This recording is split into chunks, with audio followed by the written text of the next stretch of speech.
흘려주는 것들은 사실 좀 반만 믿을 필요는 있다. 4년 동안만 DCA를 하면 400%의 수익률이 나오는 거예요. 달러 기반 스테이블 코인이 점유율이 95% 이상이죠. 그렇게 하니까 비트코인을 100%로 하라고 하더라고요. 0.1비트 자체를 되게 오랫동안 보유하고 있다면 바뀔 수 있다라고.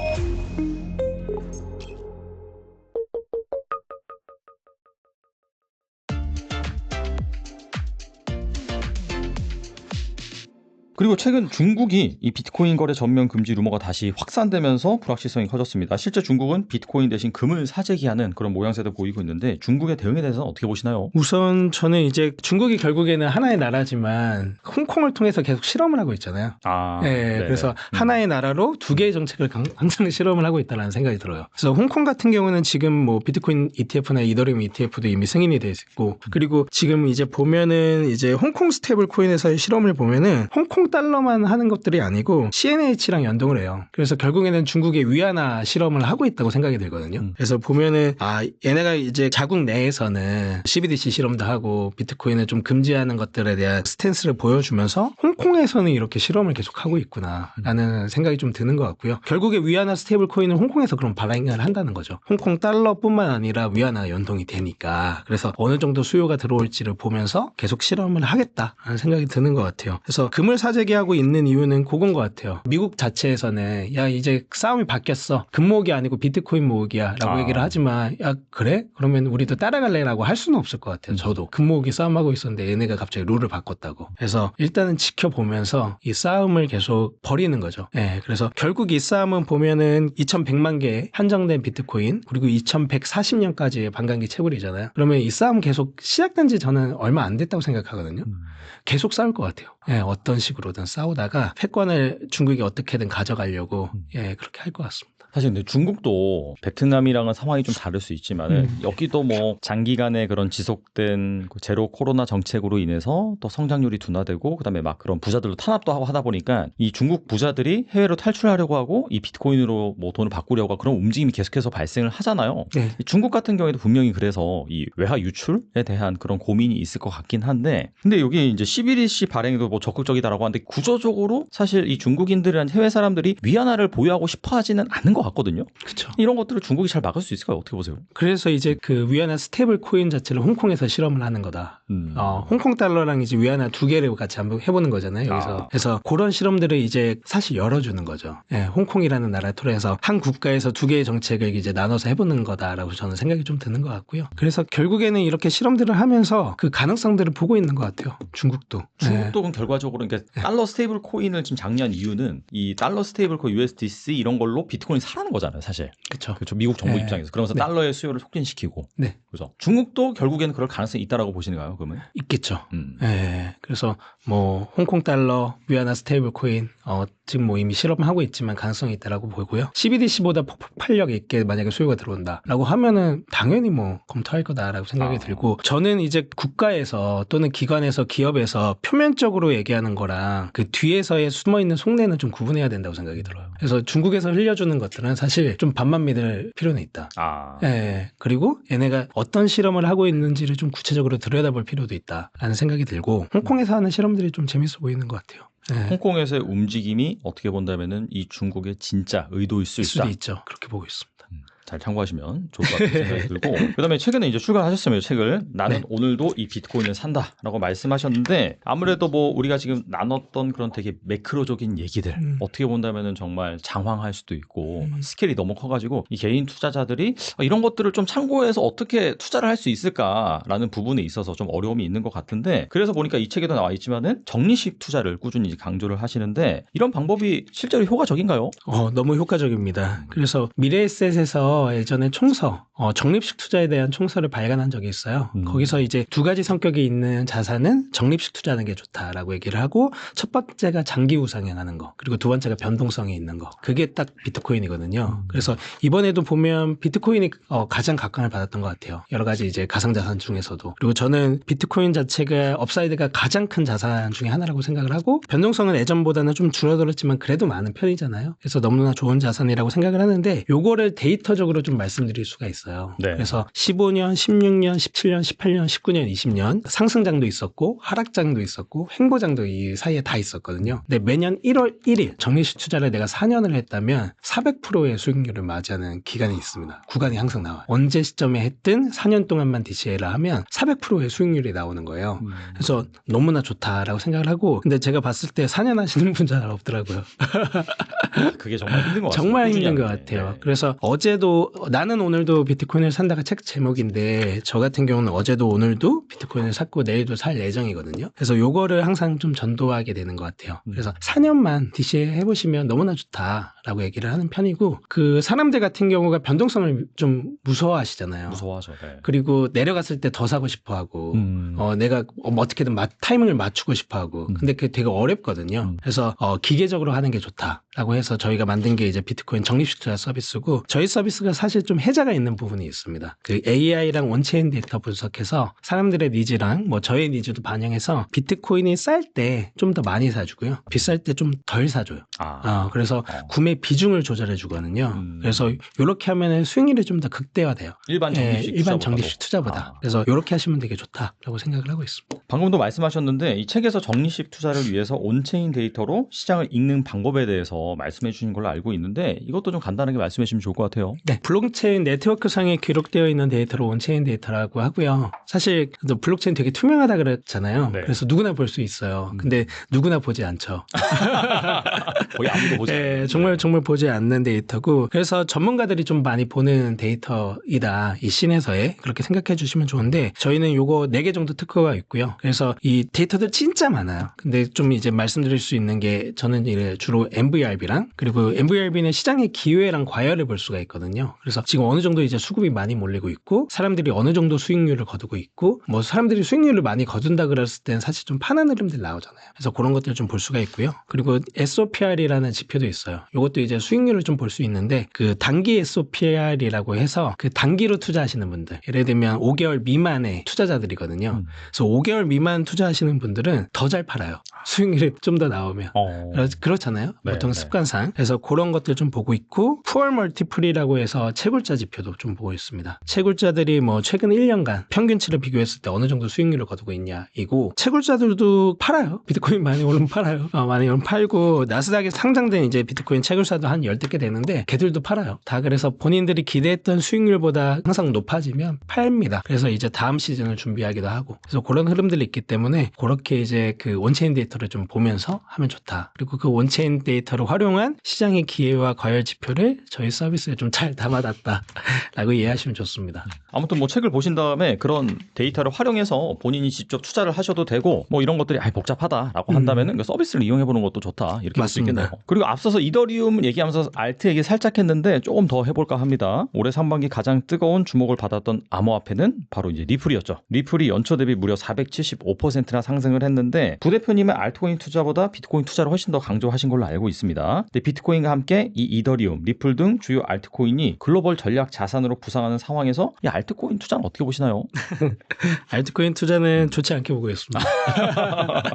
네. 기본적으로 이제 알트코인은 장기적으로 저는 우상하는 자산이라고 보기 좀 힘들다라고 생각은 해요. 뭐 여러 가지 이슈들이 있겠지만, 물론 이제 이더리움이 최근에는 좀 이제 상승폭이 크고, 리플 같은 경우는 상승폭 많이 컸죠, 이번 사이클로 봤을 때. 하지만 이더리움 빠진 구간들 많이 있었잖아요. 예, 많이 그때 좀 심적으로 힘들어하셨던 분들도 있고, 그래서 DCA 적립식 투자를 저희가 좀 강조하는 편인데, 이더리움 분들이 진짜 힘들어하셨어요 이번에. 3년 오랫동안 소외되다 보니까. 예, 3년 뭐 DCA 했는데 없는 거예요, 수익률이 잘. 예, 진짜로 많이 힘들어하셨고, 그래서 이더리움, 뭐 리플, 솔라나 다 어떻게 보면은 주체가 명확하잖아요. 발행 주체도 명확하고, 그리고 여러 가지 이제 뭐 매크로적인 부분들이나 그리고 국가적인 상황에 의해서 언제든지 좀 이제 여러 가지 영향들을 받을 수 있다고 생각을 하거든요. 근데 비트코인은 좀 특별하다고 생각을 합니다. 좀 구분해서 볼 필요가 있고, 맘 편히 적립식 투자한다고 했을 때도 자산을 좀 잘 고르는 게 필요한데, 비트코인 투자하시는 게 너무나 좋다라고 생각을 하고요. 근데 사실 최근 이제 7월에 한국에서 코인리스라는 미디어 있거든요. 네. 거기서 이제 코인별로 이제 검색하고 이제 찾아보신 것들 그 순위 나와요.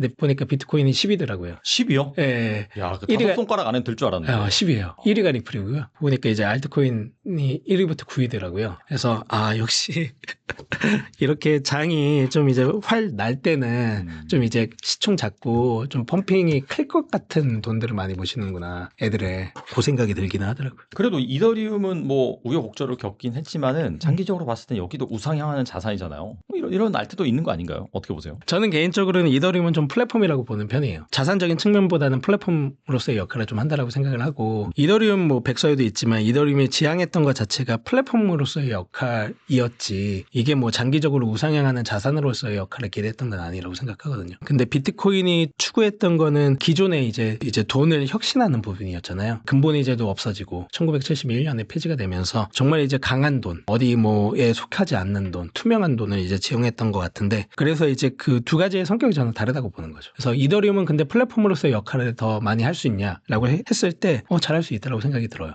상황들에 따라서. 근데 이제 플랫폼으로서의 역할이라고 한다면 결국에는 거기도 싸움을 하겠죠. 뭐 솔라나 있고 뭐 플랫폼끼리. 네. 플랫폼끼리 야, 누가 더 이 역할을 잘할 수 있냐라는 걸로 싸움을 하겠죠. 근데 돈으로서는 비트코인인 것 같아요, 저는. 예, 그렇게 보고 있습니다. 그러니까 이제 밸류에이션 방법이 다른 거지. 뭐 그쵸, 플랫폼도 그쵸. 많이 쓰면 가치가 오르지 않느냐 이런 얘기 있을 것 같은데. 그런 케이스로 얘기를 많이 하시죠. 근데 뭔가 PER이나 뭐 PSR도 있는 것도 아니고 매출이나 수익이나 그렇게 비교하기는 어렵잖아요. 그래서 좀 그렇기는 한데 그렇게는 보고 있습니다. 뭐 리플은 그럼 어떻게 보세요? 리플은 로비 대장인 것 같아요. 로비 대장. 그래서 미국에서 너무 잘하니까 그렇게 보고 있고요. 뭐 리플과 리플랩스를 구분해서 보시는 분들도 있는 것 같긴 하더라고요. 리플랩스는 이제 다르기는 해요. 근데 제가 봤을 땐 거의 묶여 있어서 똑같은 것 같긴 한데 그렇게들 많이 얘기하시는데, 리플이 워낙 이름이 예쁘잖아요. 저도 이제 한국 투자자분들한테 리플 왜 사셨어요라고 하면 이름도 예쁘고 그 되게 어떻게 보면 말도 안 되는 얘기잖아요. 근데 이제 가격도 낮고 미국에서 발행을 했고 송금도 빠르고 여러 가지 이유들이 있기는 해요. 근데 뭐 그런 것 같습니다.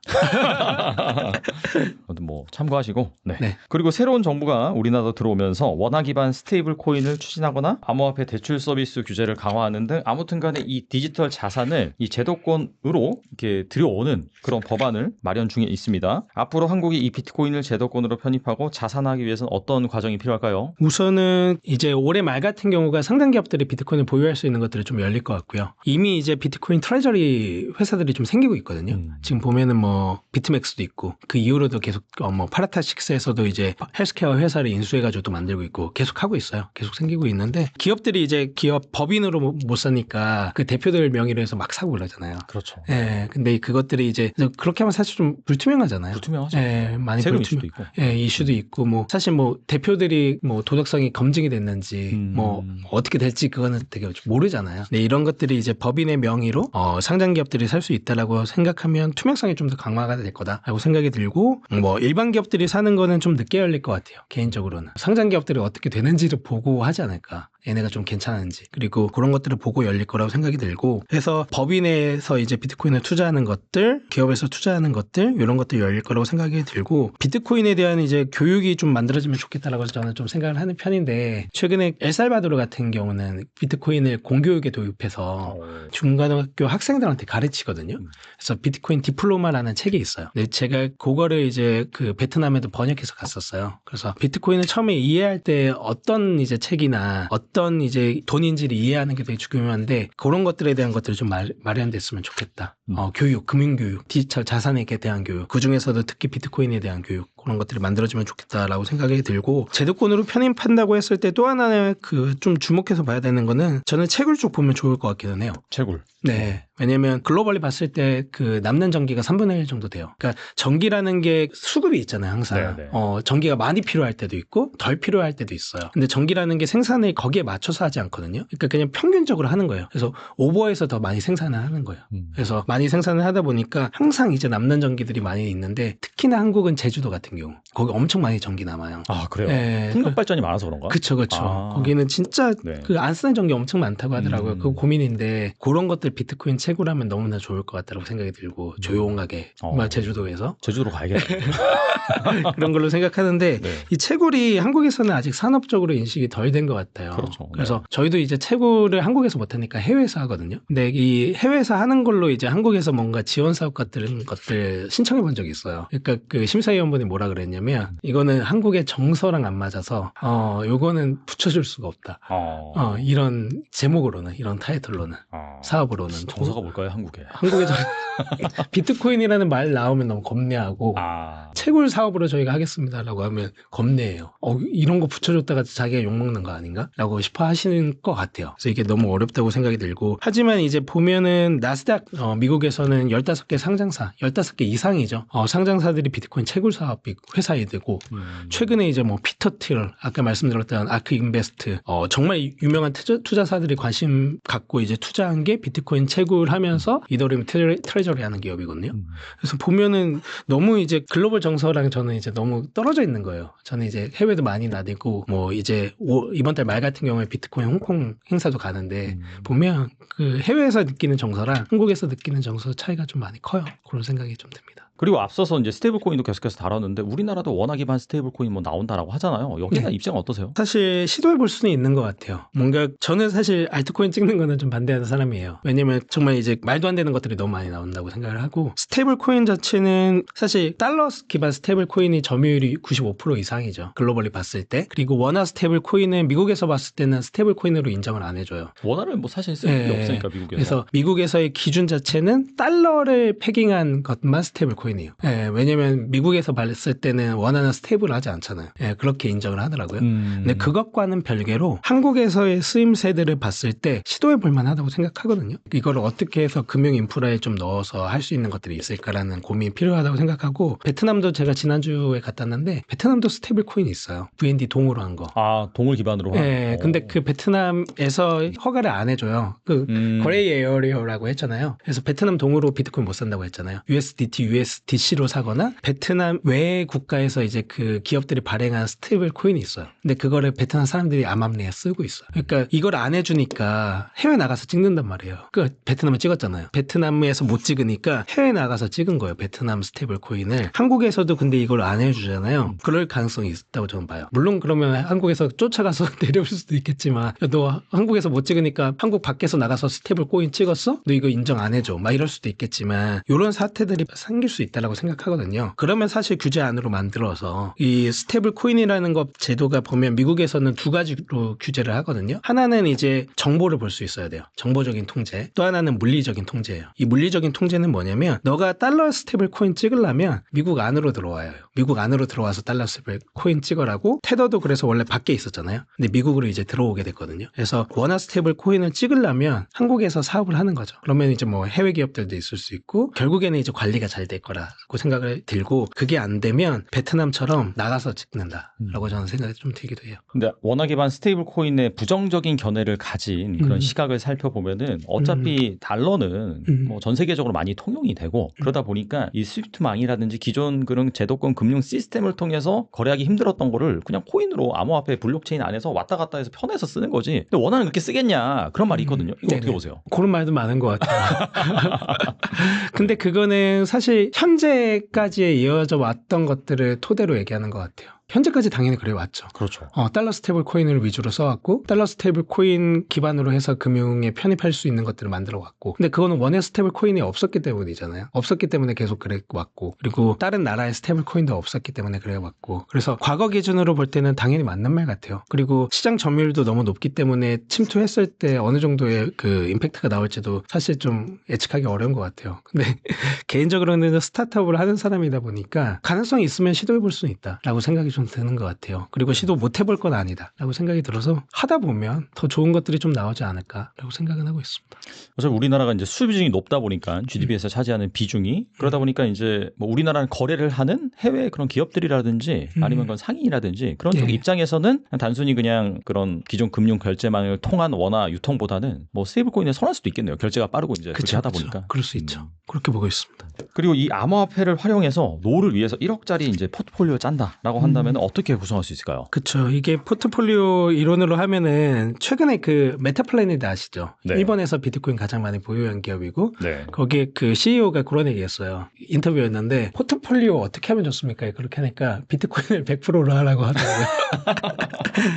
그래서 저도 개인적으로 이제 이 포트폴리오 이론 나오면 비트코인 비중이 많으면 많을수록 좋다라고 말씀드려요. 그러면은 사실 비트코인 쌀 때 더 사고 싶은데 그렇게 하기 너무 어려워요라고 얘기를 하시거든요. 그래서 그러면 저는 항상 저희 서비스 이용하라고 말씀을 좀 드리고 비트코인이 쌀 때 더 많이 사고 싶고 비쌀 때 더 적게 사고 싶은 것들을 저희 그 서비스 안에서 적립식 투자라는 그 베이지가 안에서 스마트 저금통 AI랑 원체인 데이터 분석해서 해주는 것들이 있으니까 그렇게 하시면 좋지 않을까라고 생각이 좀 들고요. 비트코인 비중은 높으면 높을수록 좋다라고 생각은 하고 있습니다. 그럼 질문을 좀 바꿔서 비트코인 한 어느 정도 보유하고 있어야지 뭐 내가 이제 장기적으로 10년, 20년 투자했을 때 노후를 좀 안정적으로 보낼 수 있을까요? 그거를 0.1비트로 얘기를 많이 하더라고요. 0.1비트. 예, 20년 정도까지 보유를 한다라고 했을 때.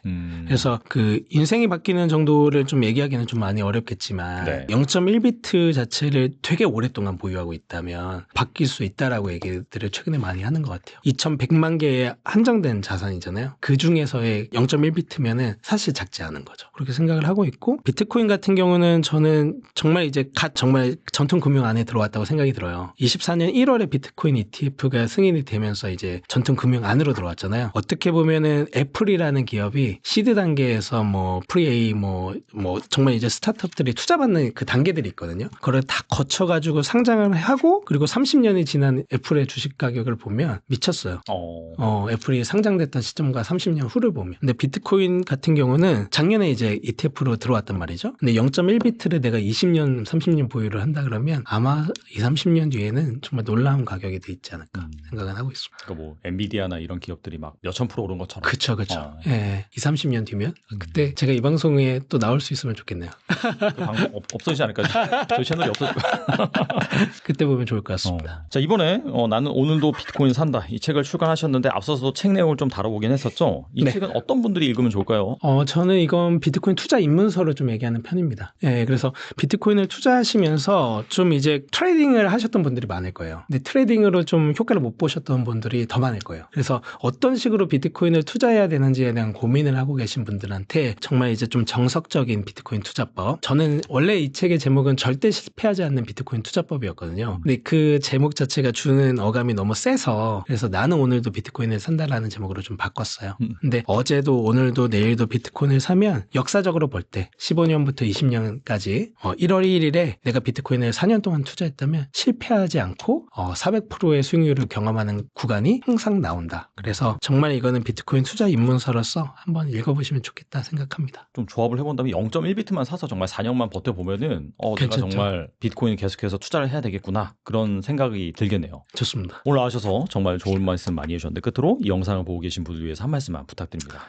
두 번째 방송 출연인 것 같습니다. 그때는 제가 땡스가 포 비트코인이라는 책을 좀 소개해드렸던 것 같아요. 이번에는 제가 직접 쓴 책 나는 오늘도 비트코인을 산다라는 책을 좀 들고 나왔고요. 국내에서 최초로 이제 비트코인 적립식 투자 서비스를 만들었던 사람으로서 비트코인에 대한 여정을 좀 담은 책입니다. 그래서 어제도 오늘도 내일도 비트코인을 사면 절대 실패하지 않거든요. 그래서 절대 실패하지 않는 비트코인 투자법을 이 책으로 좀 재밌게 배우시면 좋을 것 같습니다. 감사합니다. 네, 변동성도 크고 정말 이 매크로 이슈고 전 세계의 모든 이슈가 비트코인에 영향을 준다라고 해도 과언이 아니기 때문에 사실 그런 것들을 일일이 변수를 계산해서 투자를 한다라기보다도 말씀하신 것처럼 이 적립식으로 투자하면 정말 좋은 성과가 날 거라고 생각이 되고 또 그 다음에 이 책에 그 방법이 자세하게 나와 있으니까 꼭 한번 참고해 보시면 좋을 것 같습니다. 네, 지금까지 강승구 부대표님 나와주셔서 감사합니다. 감사합니다.